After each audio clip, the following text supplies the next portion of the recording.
I don't know about you, but most people probably have never thought about animals having rights. It just never occurred to them. Well, to us, I should say. I didn't used to think about it. Chicken nuggets, bacon? Sure, why not? There are animal welfare rules, so it's not so bad for the animals, right? Well, maybe. Actually, no, it's not all right. As I talked about earlier, things are not so good for animals, especially animals in factory farms and laboratories.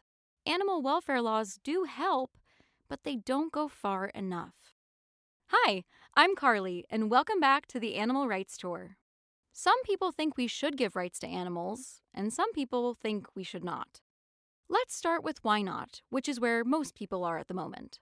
It's really quite easy to come up with reasons why we should not give rights to animals. We never have. For many of us, eating animals is part of our culture, our heritage. Animals are for us to use. We shouldn't be cruel, but after that, well, it's okay if we kill them. We need to eat animals. Our bodies need meat for protein, energy. We need to test drugs on animals to make sure they are safe for us. I needn't mention COVID. We wouldn't have a vaccine if we hadn't been able to test it on animals first. Some people think animals don't really mind it. Many of them lead pretty good lives until the end. They don't see things the way humans do. Animals don't think the same way as us.